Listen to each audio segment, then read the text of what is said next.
Whenever a person passes out, what is the first thing that we do to make sure they're alive? We check for a pulse. What is the pulse? The heartbeat that is felt physically when you put your ear against their chest or you put your two fingers on their wrist. What do we look for as a sign of life? The heartbeat. So when a baby is in the womb and he's only a few days old, and the only thing that exists in that womb right now is a tiny little heart, because scientifically it's been shown and demonstrated that the first thing that develops in the womb is the heart of the baby. Before there's limbs and a head and a brain, it's just the heart. And, liberals and monsters want to call that, a clump of cells. But that is not a clump of cells. See, you and I have hearts. We don't call those clumps of cells. And we know people are alive because their heart is beating. Well, that baby's heart in the womb is beating. We're not talking about, a limb is the first thing that happens. It's just an arm or a leg. No, it's the heart. The heart is a sign of life. As soon as that heart is developed, that is a life.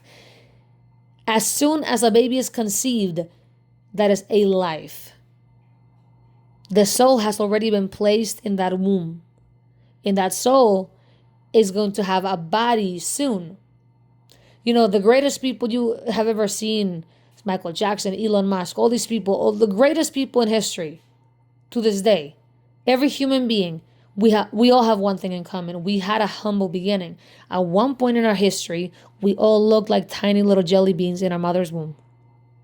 Because nobody looks impressive at 2 weeks old. Because what it is not about looks, it's about the reality of soul and spirit and life. You don't cease to be a life just because you don't have arms or legs yet. Now, let me tell you something. Some people are still born without arms and legs. I know a pastor named Nick Vujicic who was born without arms and legs. His arms never developed. Is he somehow not human?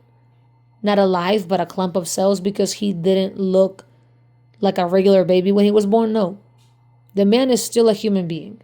So looks are not what validates whether somebody is a life or not. It's the fact that they're human that makes them valuable, that they are deserving of life, or whether they are deformed, whether they have a medical condition. It doesn't matter if they were the byproduct of a rape. Listen to me. I don't care if the baby is conceived through rape. That's a baby. There are people that were born in abusive households, alcoholic parents, abusive parents, a broken home, beat up, poverty. But they grew up to become the fathers they never had, the mothers they never had. They became amazing people in the community, supporting the weak and the mistreated.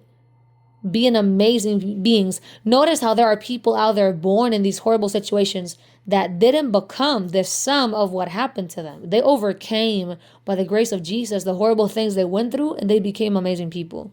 And yet there are people that were developed, conceived rather, through loving homes, and they became monsters.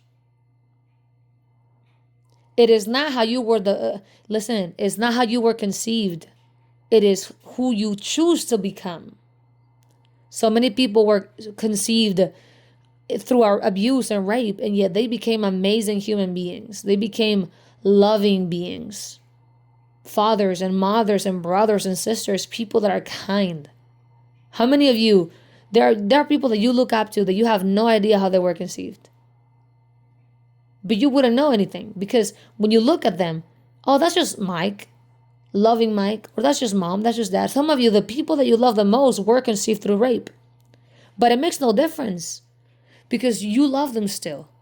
Their value in your eyes doesn't go away because they were conceived through rape.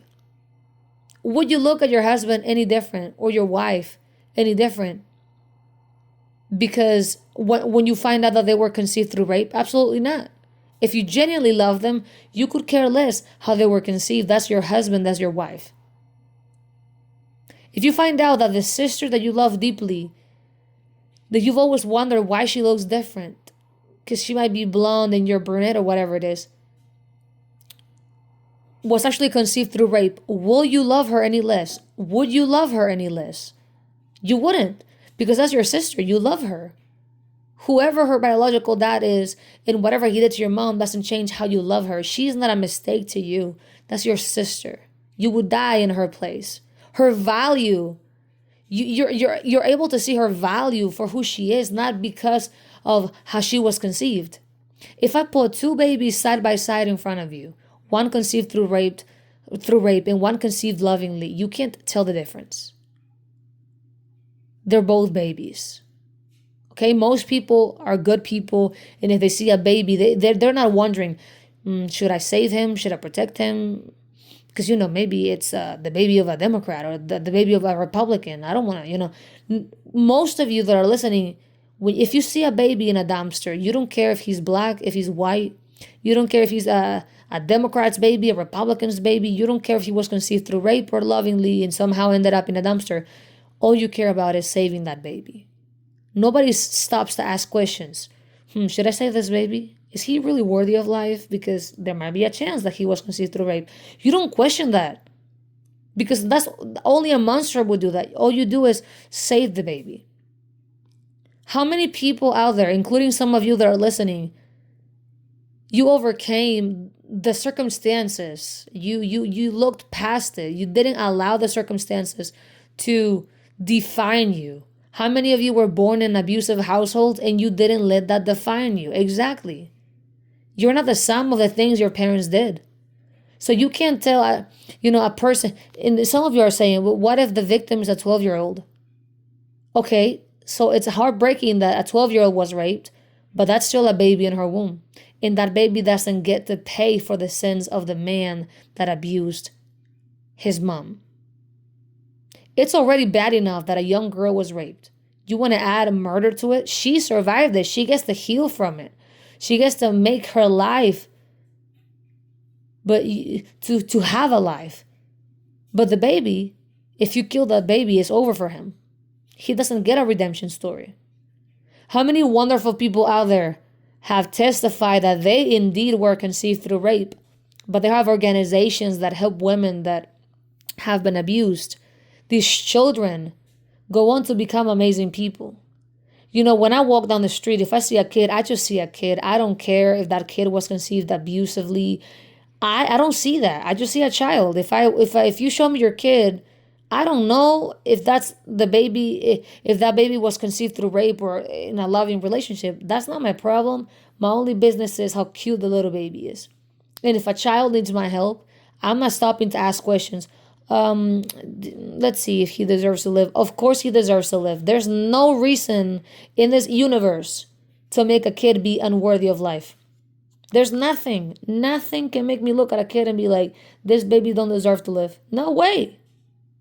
I will never, as God is my witness, I will never think, well, there's this particular case. No way. Would you, in your right mind, if you find out that your sister is actually not your full blood sister, your mom was raped, and that's how your sister was born, would you love her any less? Would you truly say that it would have been better for your sister to be killed? Be honest, because some of you say that rape is the one some of you actually believe that abortion is only okay as long as it's in rape. Okay, so think of your sibling or your husband or your wife or your mother. Do you think the world would be a better place if they had been aborted because they were conceived violently? Think of your brother or your sister.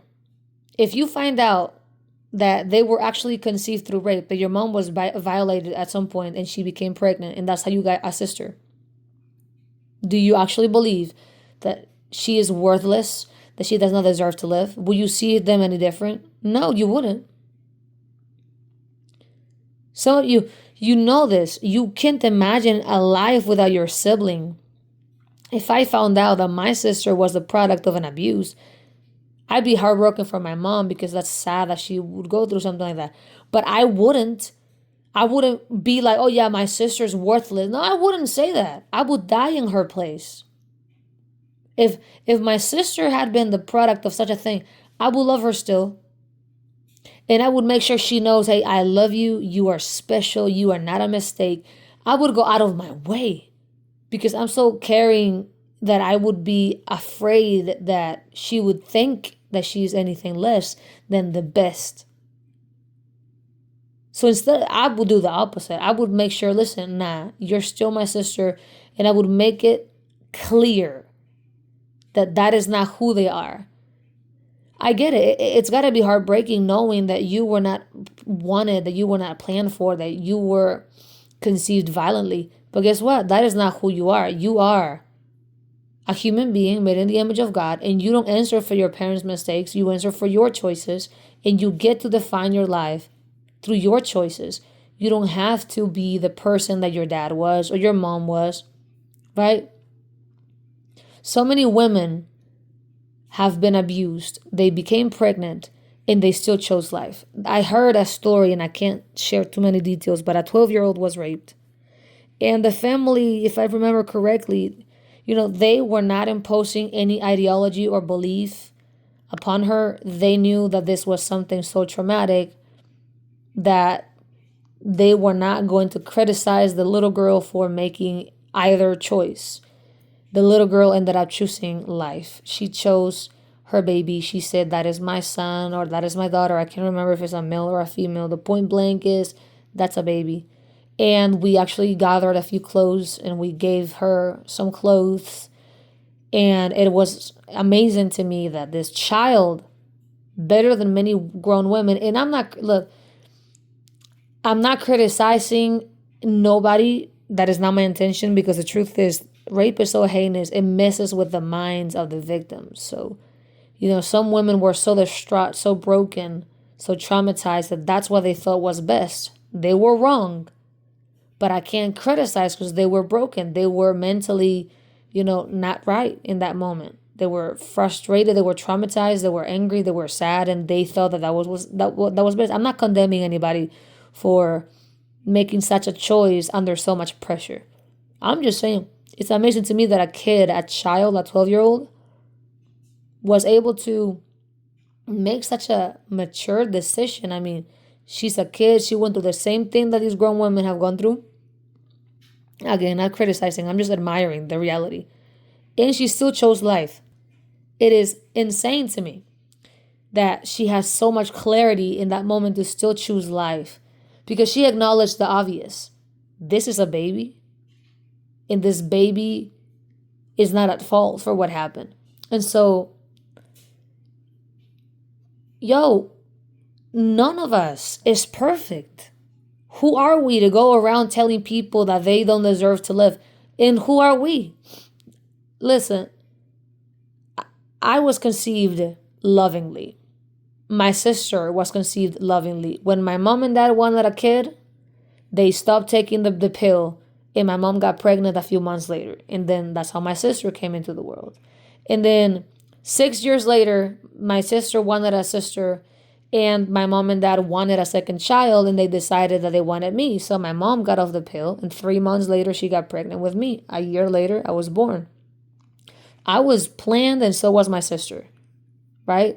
We were both planned and lovingly conceived by our parents. Are we inherently superior to those of y'all that were not conceived lovingly? To those of you that are pro-abortion because of cases of, rape or, being unwanted. What about you? Maybe you weren't conceived through rape, but your mom and your dad were hooking around and they got pregnant with you, and it was a one-night stand. You don't even know who your dad is. Your mom doesn't even know who your dad is. They had a one-night stand.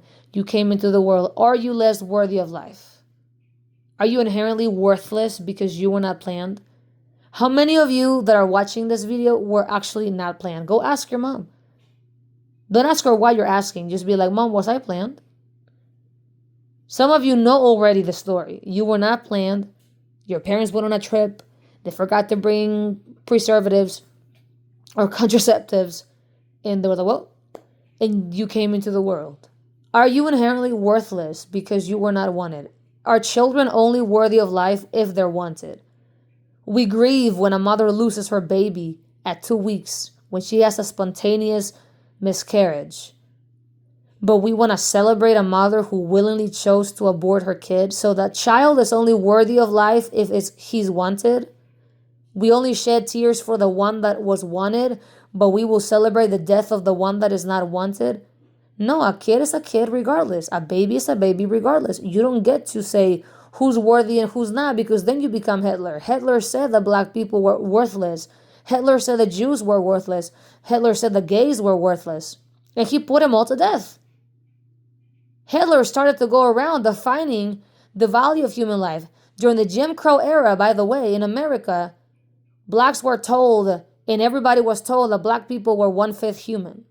That you could separate the moms from the babies and that they wouldn't hurt as much as a white woman, because the white woman is fully human, but the black woman is 1/5 human. Do you hear what I'm saying? During the Jim Crow era, it was legal for black people to be slaves. People were defining who's human and who's not. And when you start to define that, there's always going to be a precious human being that is going to suffer. Because there's no difference. You can't make definitions and be like, yeah, this person is worthy of life. You can't do that. You and I can't go around doing that. That is dangerous. We cannot go around defining who's worthy and who's not. Because ain't nobody really worthy. Nobody deserves nothing. Yet Jesus Christ paid on the cross for our sins, knowing who we'd be.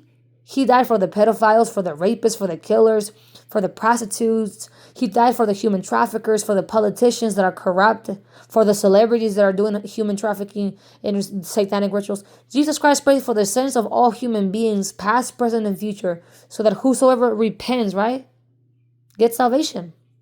If you believe in Christ and you repent, you shall be saved.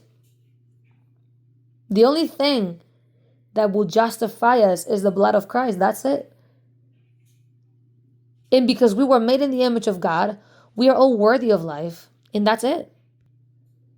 We cannot go around saying things like that. Oh yeah, it's okay to abort a baby as long as, it was through a rape. No, you can't say that. You cannot go around saying something so monstrous like that, because that is still a baby. Like I said, if I put a baby next to another in front of you, if I lay two babies down in front of you, you're not going to know who is who was conceived lovingly or unlovingly. You can't tell that. All you're seeing are two human beings. They're not born with a sticker on their forehead that says rape and love, right? No. You just see a human being. And that little baby grows up to become whoever they want to become. And they're not going to be defined by whatever happened. There are so many kids that are loving and kind and playful, and they were conceived horribly. Some of you, I promise you, you've seen mothers with their kid, and you see how they love their baby and how they love their sons and daughters, and you don't actually know that that baby is the product of a rape. Some of you have seen mothers that have kids all of one color except for one of them. One of them has a different color. And you want to call her a whore because maybe she cheated on the father. And little did you know, she was actually abused. And the baby looks like the skin color of their biological dad who abused the mother. Let's say you see a black woman with 4 kids and her black husband. She's got 3 kids that look just like her and the husband, and one of them looks white. And you think, oh, she, not white, but like mixed. And you think, oh, at some point she cheated on, her man. But in actuality, that kid was conceived through rape. But look at how she loves that kid, no different from the other kids. Look at how the father, the dad who raised him, loves him. Because somebody with a good heart does not care. If you find out your husband or your wife is the product of a rape, will you love them any less? Will you divorce? If you find out that your significant other, your brother, your sister, your mom, your dad, your best friend was actually conceived through rape, will you look at them differently? Can you actually say that it would have been better for them to be aborted? Be serious, because some of you tell me all the time that if it's through rape, then it's okay to abort the kid. That it'll be better if the kid is dead. Look at your brother, look at your sister, look at the person you love the most. If you were to find out that that person was conceived through a violent rape, that the mom of your loved one was violently raped, violently assaulted, and that's how your loved one, whomever you're looking at, came into this world, would you love them any different? Be serious. Think of the human being that you love the most. If they were conceived through rape, would you love them any different? Let's say you have a child and he's, I don't know, 5 years old, and you've been going to the doctor for a few years, and suddenly your memory comes back and you realize that that child of yours, you conceived through a rape. You were abused. Would you love your child any less? I want you mothers to look at your kid and imagine for a second that you had amnesia for years because of the trauma, and your memory came back, and now you realize that your son, your daughter, whom you love deeply, whom you die for, was actually conceived violently through a rape. Would you love your kid any less? Would you give your kid away because of what happened? Or would you embrace your child as usual because that is your baby? See, it's crazy because when you want somebody, oh, they're worth it. But when you don't want somebody, they're worthless. No, that's not how it works. Even if you don't love somebody, they're still worthy. Worthy. Even if, look, man, I take care of old people with Alzheimer's, dementia, all right? They can't do nothing for themselves. Some would say they're a burden because what? They can't do anything. They can't work. They don't pay taxes. All they do is exist on a bed, and we have to wipe them. And guess what? That's all they do. Lie on a bed and poop and on themselves and pee. Should they be put to death? Should they be euthanized because they're wastes of space? Because they're not wanted. Their own family members don't even come to see them. Should we put them to death? No. That's honestly, that is crazy to say. I can't even take it that far anymore because it's gross. We can't do that. It is so dangerous to go around trying to define who's worthy of life and who's not, because it'll come to you. Eventually, you'll be the one who's old. Imagine if you start to vote in favor of these weird Democrats that are so pro-death that one day the Democrats actually pass a law that says that after a certain point, all elders should be euthanized. No questions. Once an old person gets dementia and is completely unable to fend for themselves, they should be euthanized.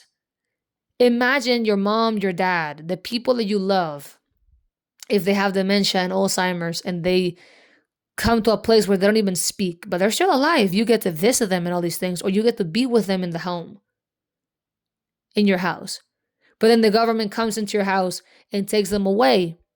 Think about that. In a dystopian future, think about if America, imagine if Kamala Harris were to be, ordained president of the United States. God forbid, because she's so pro-death, pro-choice, and all that foolery. Listen to me carefully. They paint it so cute. Oh, pro-choice. No, yeah, you're choosing to kill.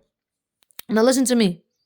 Imagine if these Democrats, or anybody, it doesn't matter. Imagine if one of these, I'm going to use the liberals because they're liberals for a reason. Imagine if the Liberal Party took over America and they passed a law that after a certain age, you have to be euthanized.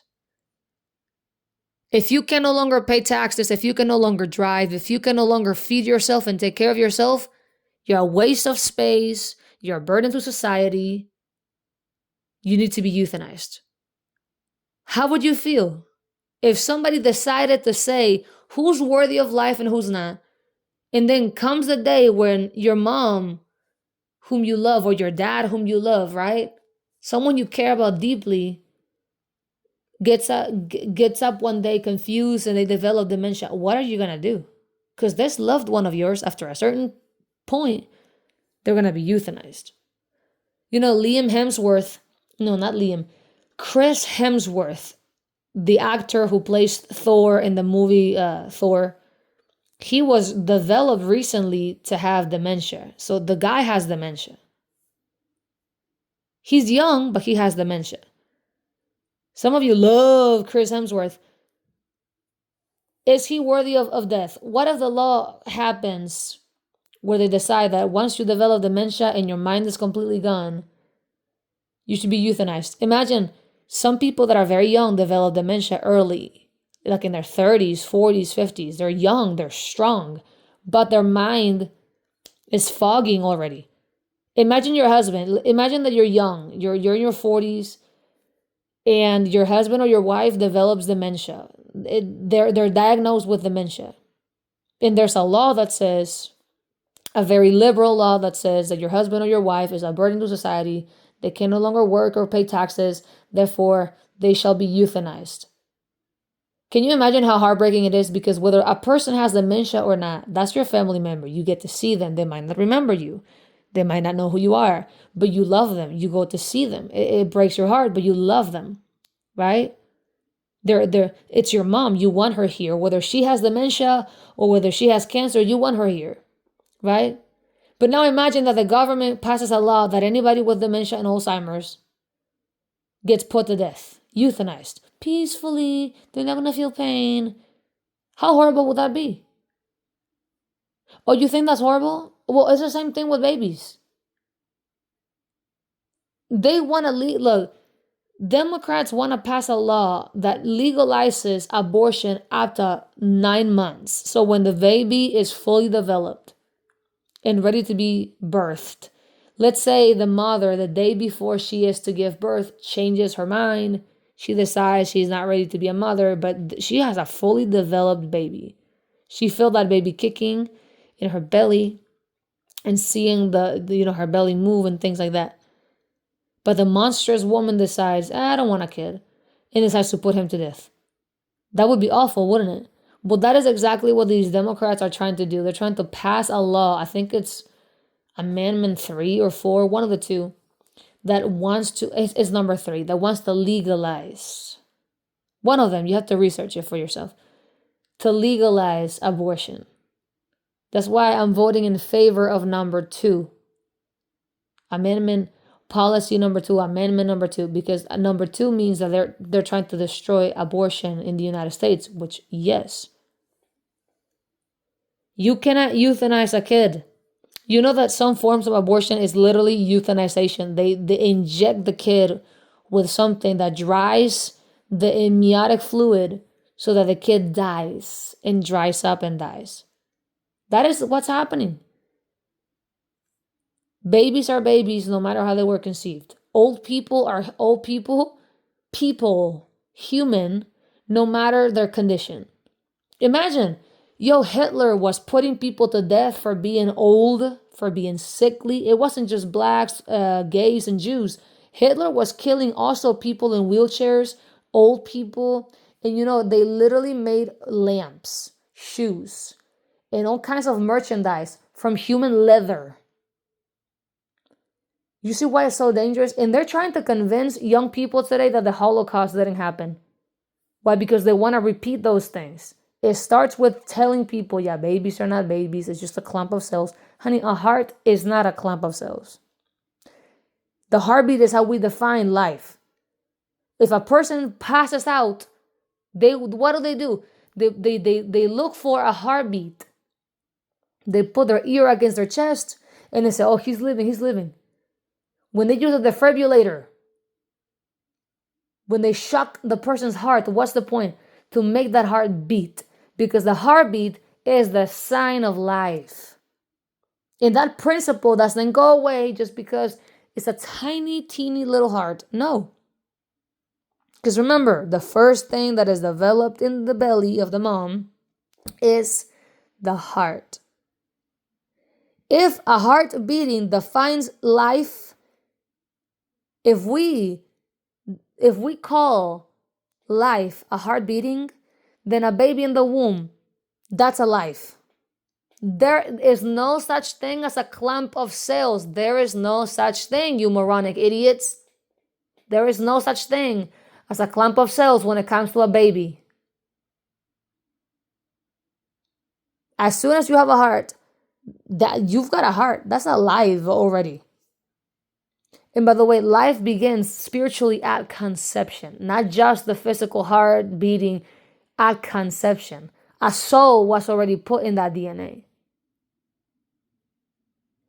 You know how they find out that women are pregnant when they do blood tests? There's 2 different strands of DNA, the moms and then the babies. And they can tell through that DNA if the baby is male or female. Yeah. That's a life. Even when that baby doesn't have arms or legs yet, that's a life. The DNA shows it's a person being formed inside. So anyway, I've already said what I wanted to say. Choose life or be a monster and be the new Hitler 2024. It's funny because Democrats call, Donald Trump a Nazi because he's pro-life. Meanwhile, the Democrats want to vote for the killing of all these children. Like Margaret Sanger, the founder of Planned Parenthood. She was a racist. She hated blacks, and when it was no longer legal to lynch them, she said she was going to kill all those N-words from the womb. And that is why Planned Parenthoods are strategically placed in minority locations where black people live, where Hispanics live. Black people make up 13% of the human population, and yet they have the highest number of abortions in America, which means that they are extinguishing their own. If African Americans never opted for abortion and always chose life, they will no longer be a minority. Because black people have a lot of kids. Black women are very fertile. If they chose life, black people would no longer qualify as a minority. They would be one of the majorities. Yeah, so choose life. Abortion is wrong in every scenario, in every case.